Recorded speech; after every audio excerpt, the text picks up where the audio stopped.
Good afternoon. My name is Luz Phipps.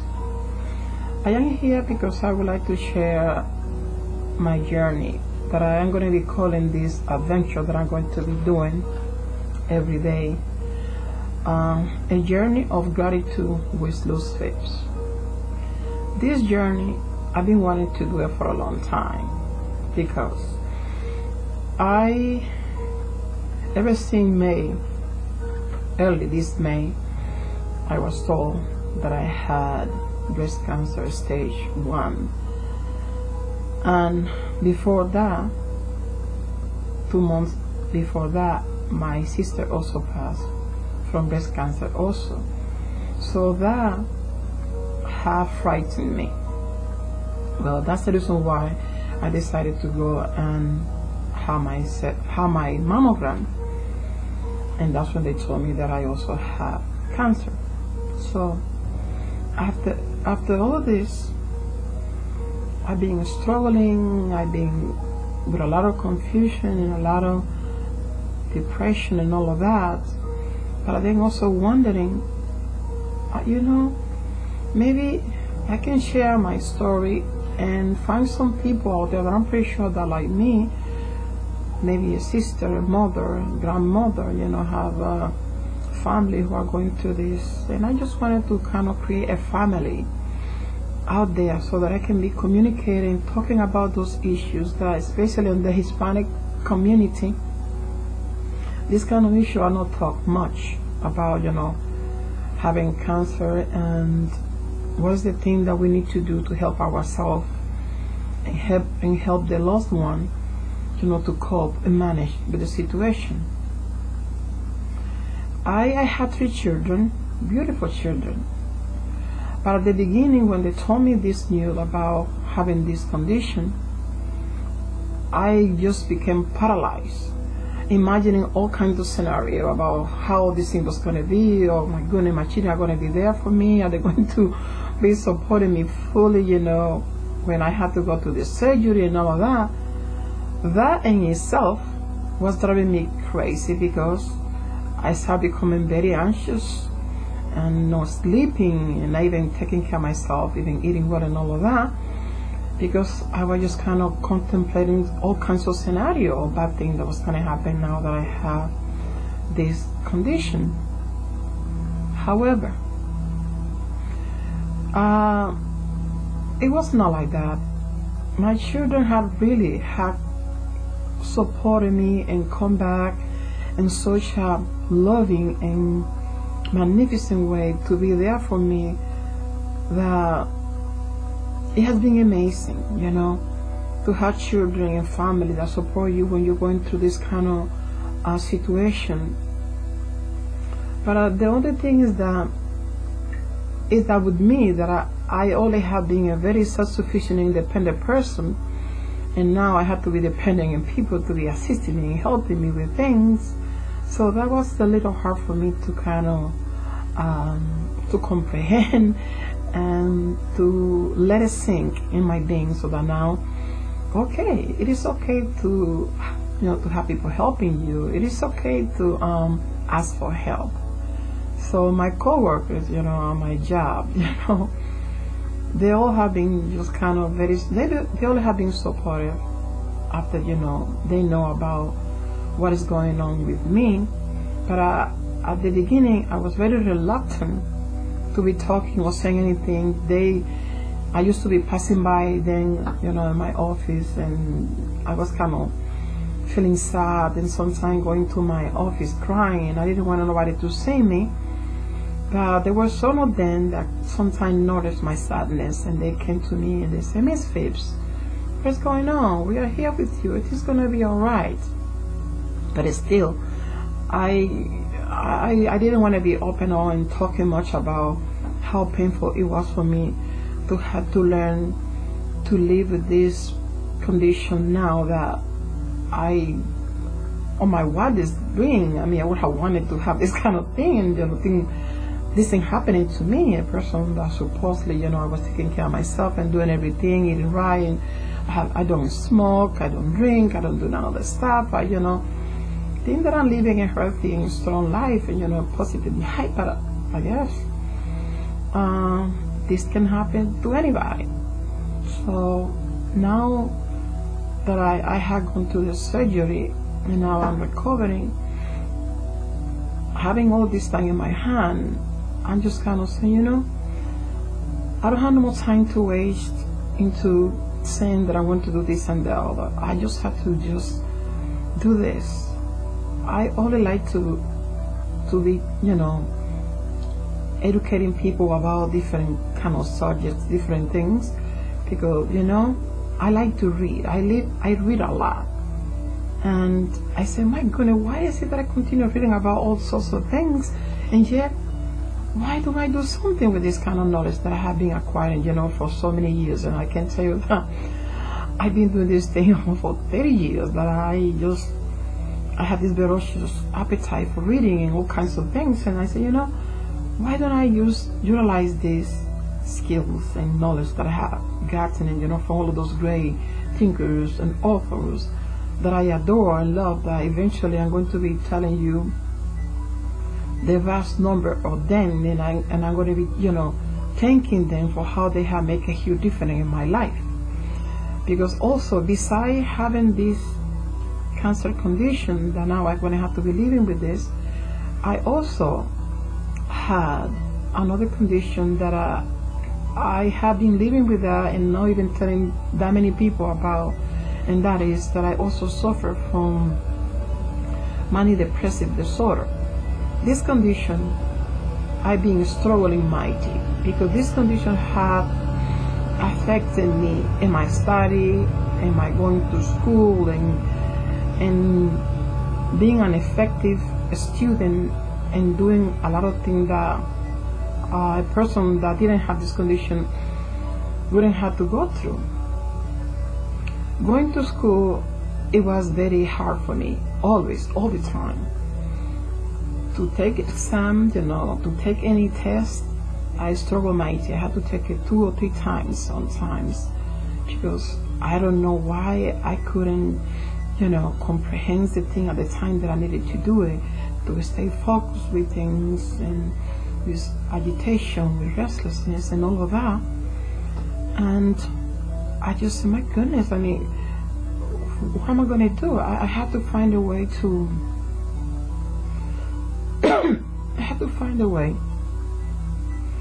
cope with this, because I think that I know my mind, I know my body. I didn't know that back then, but now that I have learned so much about the power of the mind, and how if you utilize it appropriately, you can do wonders, and you can do miracles with the power of your mind. So, as I said, forgive me, for if I'm rambling or going back and forth with things, but I said that I was going to be doing this, and I was going to do it as raw as I can do it, because I've been struggling, mighty for 3 years, in fact, wanting to do this, okay? I had a camera, I had a web camera, I have everything settled, and every day I say, I'm going to do it today, I'm going to do it today, and I keep postponing, I keep procrastinating, and I didn't do it. But haven't had this time that I had after the surgery that I'm in recovery, I say, the hell with this. What is this? I'm just going to do this. I am pretty sure that there's a lot of people out there that maybe have been struggling to want to start a project, and they go through this. So this should be it's going to be all right. So I say, I know that I have a lot that I can contribute with society at large. I am a counselor. I have been a counselor for over 13 years, and I work at a outpatient clinic, and I've been there helping patients. And when I am there with them, it brings me alive, because this is what I wanted to do, to motivate, to encourage, to provide people with the divine knowledge that I have, so that I can, provide. I'm sorry. Remember what I said, I'm not hiding it. this is what it is, and it's gonna be as it comes out. So today, when I wake up, I was feeling very sad because my children, they were here last week. They left on Sunday, and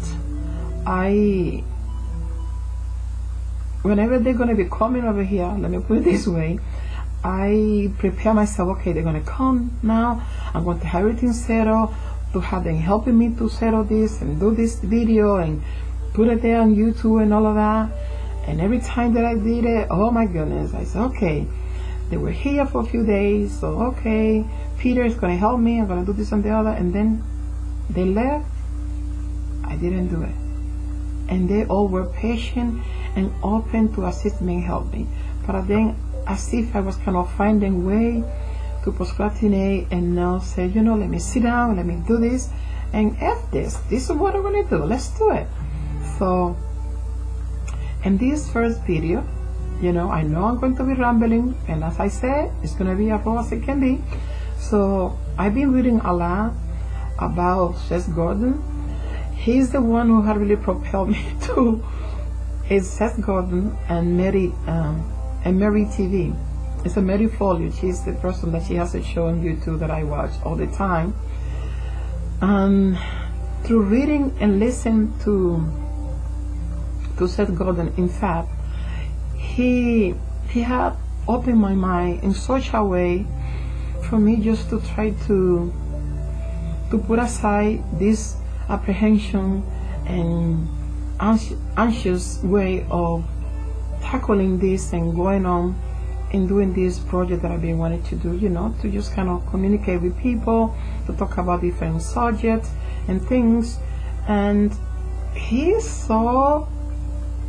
I am so grateful about him, because there's this guy that he doesn't have no need to be teaching anybody about any of this thing, about how we cannot continue allowing to be chosen, to be, you know, chosen to tap into our talents and do the thing that we wanted to do.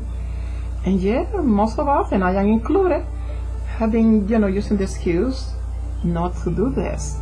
So, because I was afraid, oh my God, how they're going to perceive me, how they're going to say, what is this crazy lady talking about BS here? No, you know, you're going to see further on my next video with more substance and more content about what I'm going to be talking about. But I just wanted to do this one just to start this as a basis of how one person, despite whatever she has gone through, she being able to achieve and do all that I had done. Okay, so as I said, this is just a taste of what I see that I'm going to be talking about as I continue doing this video. Today, you know, as I'm having my breakfast here, I was just doing my writing, which I always do, and doing my meditation, and I said, you know, F this. I'm going to start this video today doing whatever it is, you know. So I'm also saying that being a manic person that I am, I guess, you know, and anxious and things like that, I said, you know what, I'm pretty sure there's going to be a lot of people out there that are going to do the same thing that I'm going to do. So let me see if they can hit me and kind of, you know, send me message and you know, try to talk about this. Okay, so that we kind of gonna create this community of being ourselves, being authentic, instead of kind of pretending and going about as if we are all of these things, you know, perfect things, and like we don't make mistakes, things like that. No, that's not such a thing.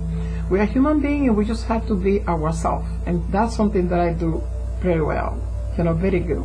So get ready that Miss Phipps is going to be coming each and every day here, bringing something every day. You know, I'm just going to surprise people with things that I'm going to be doing here, and I just want people to visit me and, you know, leave comment and say something about whatever it is that is in your mind. That's the same thing that I'm doing now. Here I'm having my oatmeal, but I have this thing every day, and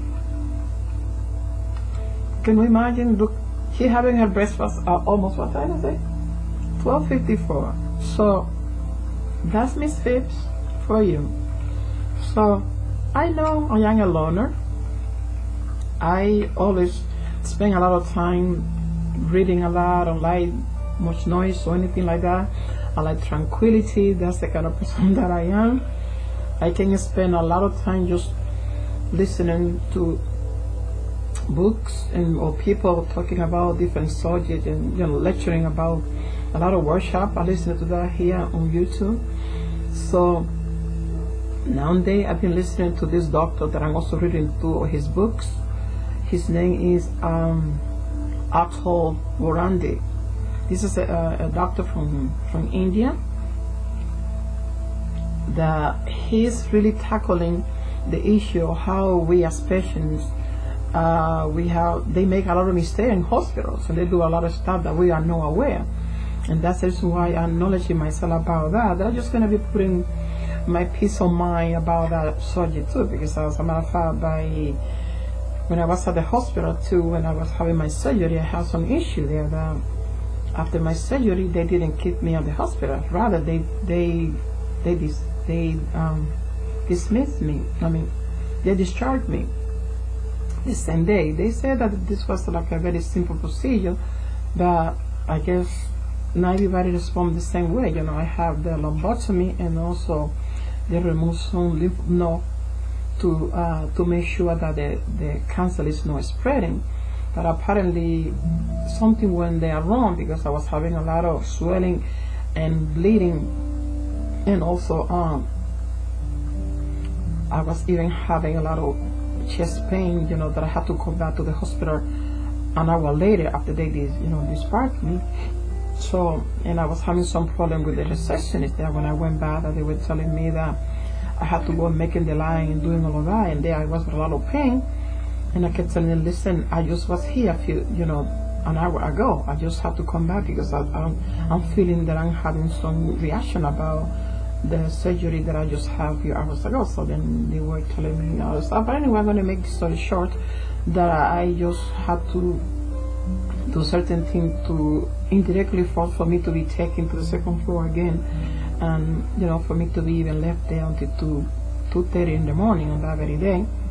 So, and it wasn't a very good experience, because they were having me waiting there when I was supposed to be taken right away, to be in a room or something, to assist me with what everything was happening to me. I couldn't even speak. I was having a speech impediment. My tongue was kind of dragging, that I couldn't kind of control my tongue when I was talking, and a lot of pain in my chest, like as if something was breaking up, and having also my arms swelling, or as if I have like a ball under my armpit and all of that stuff. And I tried to be telling them, and they didn't kind of proceed immediately to assist me. But I am kind of dusting that out, and I'm not minding much of that. But I'm going to be writing about this thing, how we as patients, when we have to be going to hospital and places, how we need to nourish ourselves and be proactive when things like that happen. Just as I said, it's a lot of things that I need to talk about. But today, as this is the first video, so as I said, I'm just kind of talking about different things. So that my next one will be more structured, will be more kind of to the point with things, instead of kind of doing this rambling. But as I said, this is how I wanted to do it. This is how the format of my video. I'm going to be also doing interview. I'm going to interview some co-workers, because I have a lot of medical friends that we're going to be talking about different issues, like for instance depression, anxiety, postpartum disorder, postpartum depression, as well as manic depressive issue, which I have that. I'm going to be talking about that and teaching people how they can help themselves. It's a very horrendous disorder to have if you don't know how to cope, if you don't know much about how to cope with that, or do you have the right knowledge for you to do the best when you have it.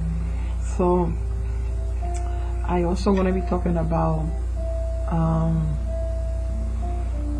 finance. I also used to be an investor, in New York, many years ago. I told myself, I think I am a self-educated person. I know I went to college and I did all of that, but I only like to be teaching myself about new things each and every day. So that's why I said that I have a lot of knowledge and a lot of things that I can be sharing, with you guys out there. So I just want you to anybody out there who sees this that can just put in ask me any question about anything, and I will assist you the best way that I can. So I know that there's a lot of people out there depressed and anxious after the election that we just had 3 weeks ago. So I happen to be very depressed after that, because on that very night that I was watching on the news by myself here in my house, I knew by 8:30 that this was going to be ripped. That's the thing that the other person said, that he was going to be experiencing that, and instead it was the other way around. But I'm not going to be involved in talking about much politics and things like that, and definitely we're not going to do it, because I just want to be part of the solution, not part of the problem or part of the madness that is happening out there. So I know that there is a lot of anxiety, there's a lot of apprehension after the election. I know that I would have wanted, another person doing, but hey, all the same, we have to support and be a great citizen of this country by doing the right thing, and just not allowing our emotion and passion to kind of get a hold of us for us to be doing things that are inappropriate.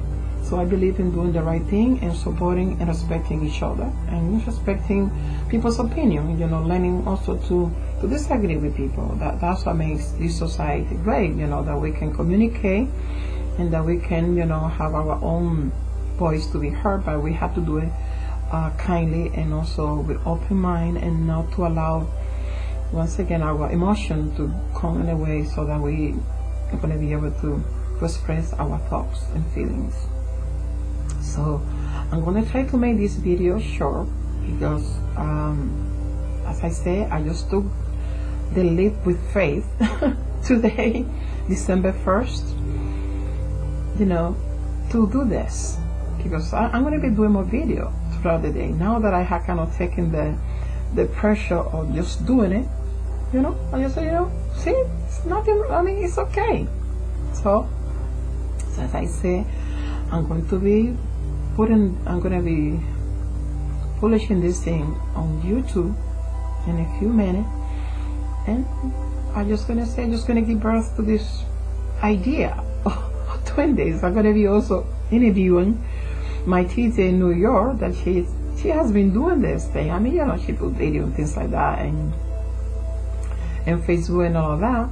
And I was telling her that she has a lot of talent too, that I can be collaborating with her, so that she can be also teaching and helping the elderly there, to teach them how to keep occupied with positive things and great positive activity, so that no matter how old you are, if you are over 50, so this is you're starting your life. You have a lot that you can do.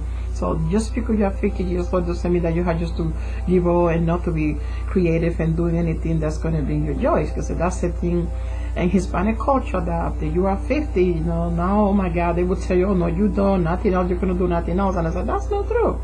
So I have found out and learned and observed, due to my study and observation, that after 50, so after you, it's your second life, it's your second opportunity that you have for you to to do what you wanted to do. Because some people by 40 or by 50, they maybe have already had their family, they have raised their children, which that's what happened to me. I have 3 beautiful children. One is going to be 22. The other one is, I have my daughter, the youngest one is going to be 22 December 8th this month. We are Sagittarius. And my other daughter her name is Janet. She's turned 24 early this month. This past month, November. And my oldest one, Peter, he turned 30 years old.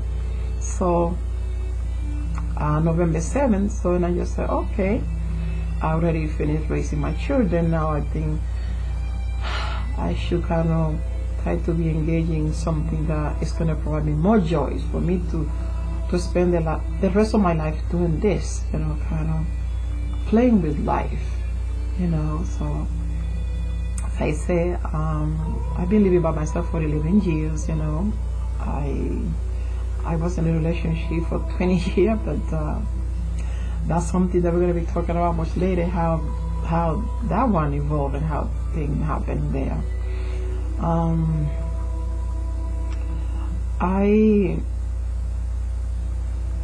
I have a very inquisitive mind that I like always to be exploring and studying, reading about all kinds of things, you know. So as I said earlier, I'm going to be showing much later in my next video, you know, what am I reading of late, what am I listening to, and I'm going to be also posting some video there and some my favorite list of some author and people that I've been following, you know, and things that I do, and you know, quote that I love and things like that. Sadly, I had chosen Dr. Maja Angelou.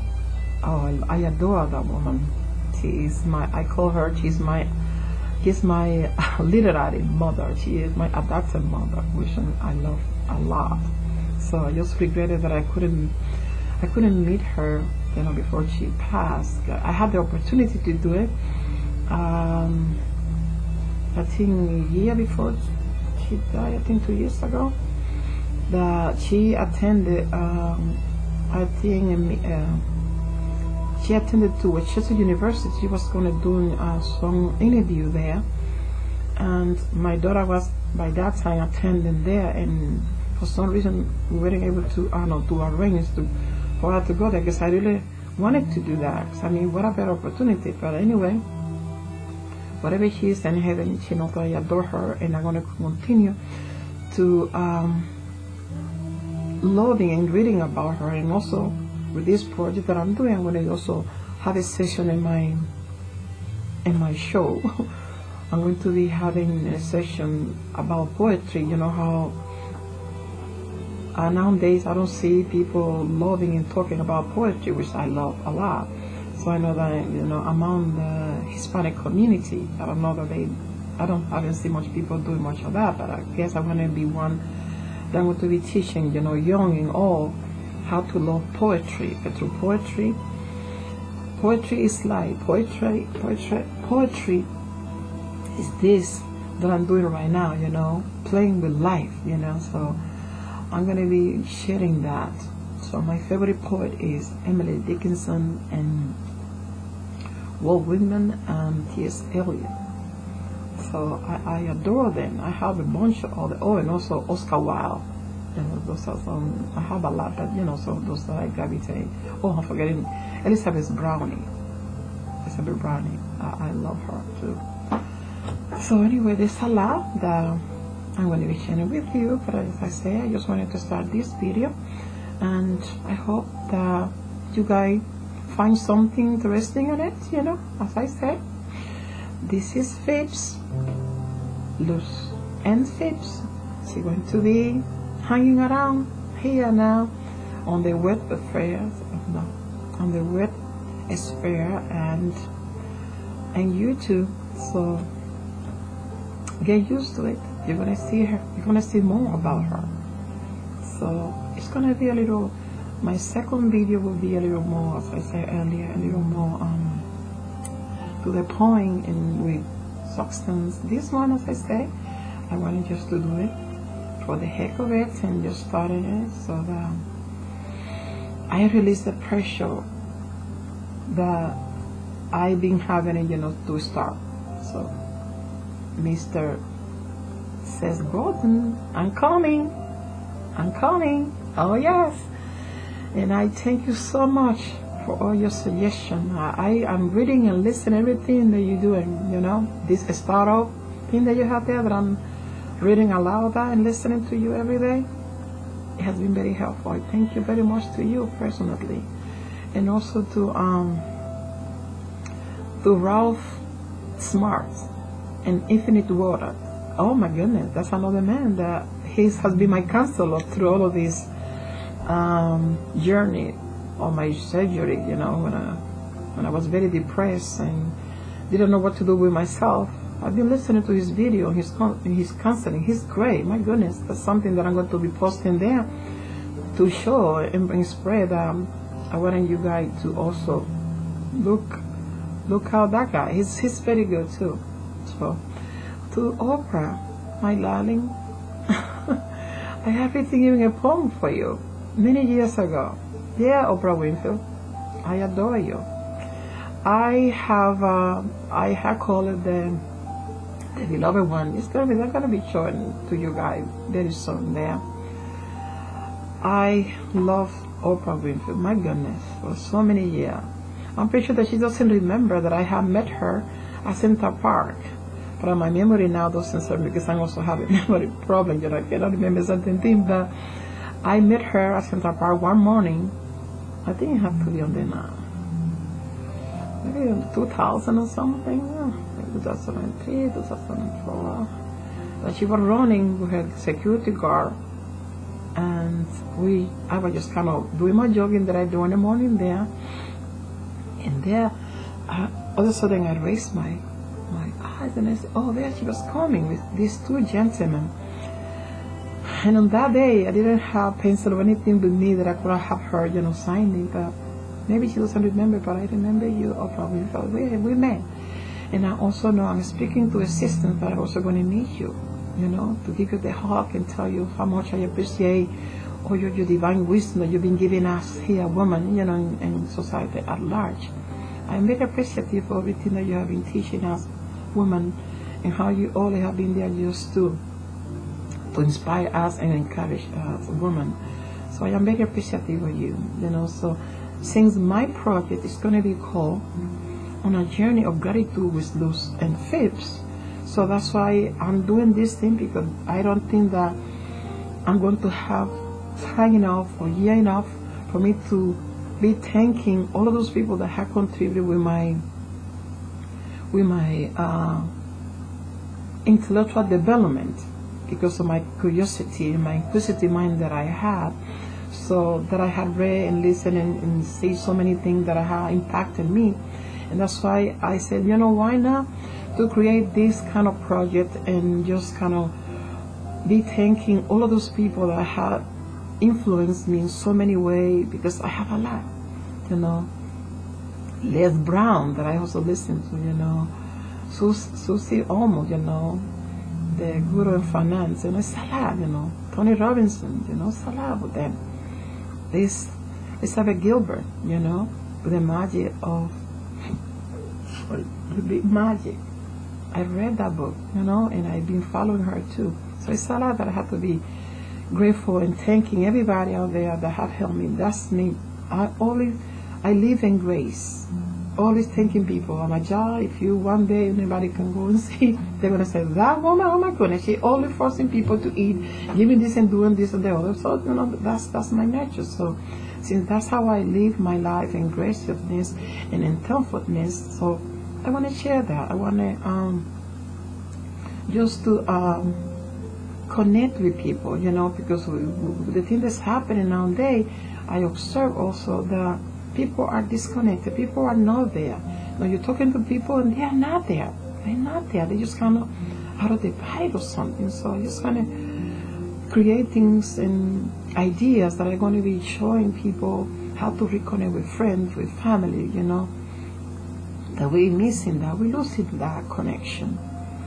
So anyway, I'm going to close by thanking all of those who have come before me and the ones that stay here, my mother, my sister, my grandfather, and all of them, so that have influenced me and helped me to be the person that I am. And those great thinkers and philosophers like Albert Einstein, that he says that imagination is more important than a high IQ. To Daniel Goleman, the author of the many intelligence that we have, emotional intelligence, which I think emotional intelligence and social intelligence are very important nowadays, for us to communicate and really connect with people. Okay, so thank you very much for allowing me to share this with you. There is more. As I said, this is my first video, and I hope that you all find something interested in it. As I said, my intention is not to want to be perfect or anything, rather just going to be myself, okay? Myself, and that's all that I can be. So stay tuned. It's coming more. This is just the beginning. As I say, I just wanted to start this one just to release the pressure of starting this and doing it with the help of the divine, which I want, that I adore, and I live through that. Okay, thanks to that is that I'm still standing, okay? So thank you, vast universe, for allowing me to actually, doing this, coming here and taking this computer and starting and pressing that button and doing this note. So now the next thing will be publishing that there. Let me see how can I do that, because my son and daughter have told me, but so let's see. But so as I say, it's gonna be alright. So stay tuned and enjoy it. Thank you once again. This is my project called On a Journey of Gratitude with Phipps. And I hope that you're gonna be looking forward to see more of this lady that she just wanna share all the things that she have found out, the things that she knows, and the things that she said had to know and do and live in her life. Thank you once again, Phipps, from the sorry, Phipps, from Reading, PA. That's where I'm living right now. I am a New Yorker though. I used to live in New York for 25 years, but I'm here in Reading, PA for almost 20 years. So anyway, bye bye. Stay tuned, people. Phipps is coming hot with a lot of great things to share. Thank you. Bye bye. Have a blessed day.